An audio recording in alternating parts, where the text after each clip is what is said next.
Maximizers, and welcome to Build a Business with Chris, the place for you to learn how to build a profitable business that you love. I'm your business coach, Chris the Maximizer, and in today's video, I am going to be sharing how you can sell your products on social media.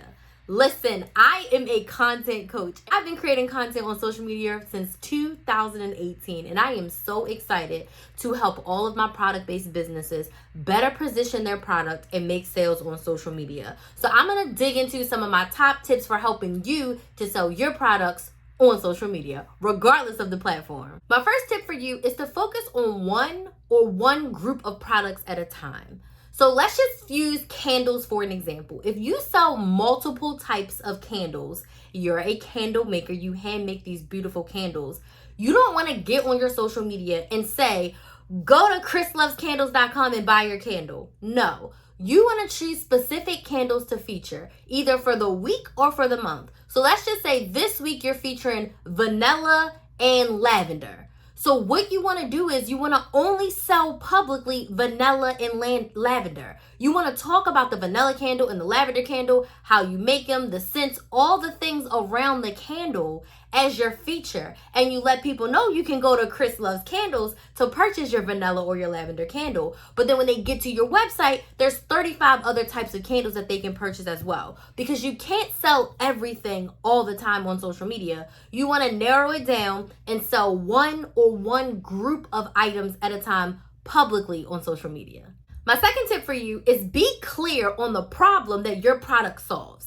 And make sure when you are talking about your product on social media, you're talking about it from a place of, this is how my product solves your problem, and this is how my product is going to give you more of what you want. Again, candles. Number one, people like candles to relax.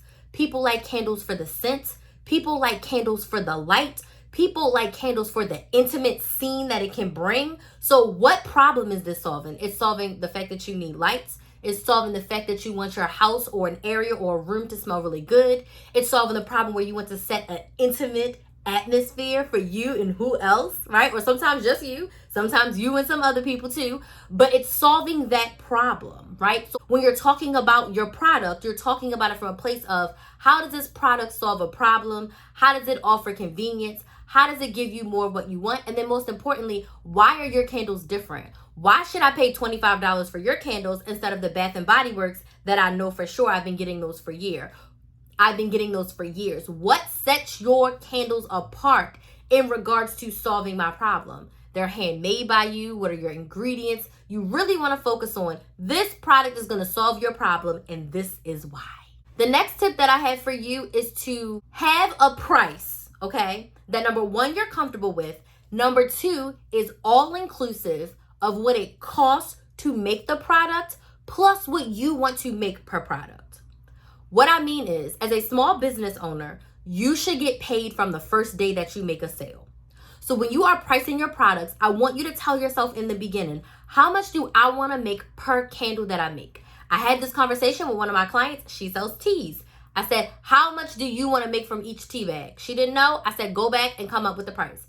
She said, Crystal, I want to make $5 per tea. Cool. She decided that she wanted to make $5 per bag. And I said, make sure your price includes, bare minimum, your $5 plus how much it costs to make that tea. So if it costs, let's go back to candles. If you want to make $5 per candle and it costs $3.50 to make the candle with all of the ingredients, the wax, the wicks, the box that you put it in, the shipping labels, if you break down the cost and it costs $3.50 to make each candle and you want to make $5 per candle, your base price is $8.50. You can never charge less than $8.50. Now we have processing fees. You want to put a little on for your internet. You want to make sure you have a little bit of a buffer if you ever decide you want to run a sale. So maybe you do sell your candles for $15 or $20 to make sure that you have a buffer, to make sure that all of your expenses that you incur for making that candle is there. And if you want to have a sale, a discount, or a promotion, you still make sure that no matter what,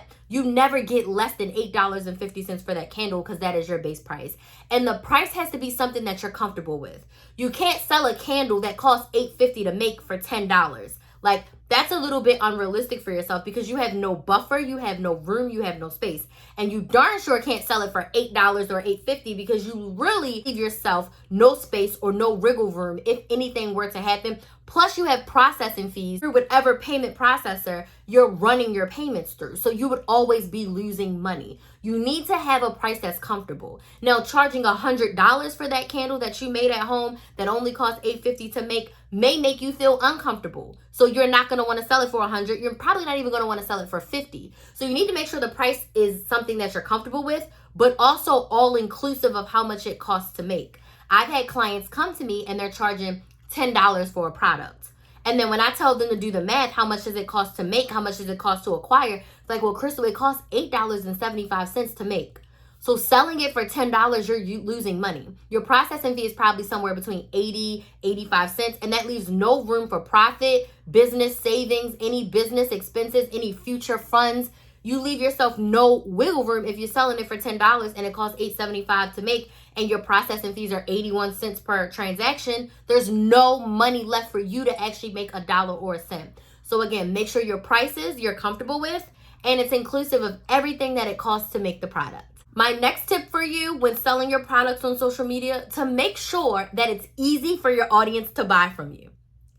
If you're selling something on social media, you want to make sure that there's a website that they can easily get to, like chrislovescandles.com, a link in your bio that they can easily click so that they don't have to necessarily DM you or email you to get the link, because sometimes you will lose people in that process. If your social media doesn't indicate how they can buy from you, if there's no website, if there's no call to action on your content that you're putting out that says, hey, this is how you buy my products, no one's going to buy from you. So do not make people have to jump through hoops, swim through oceans, go through valleys to actually figure out how to buy from you. Make it easy for them to buy from you.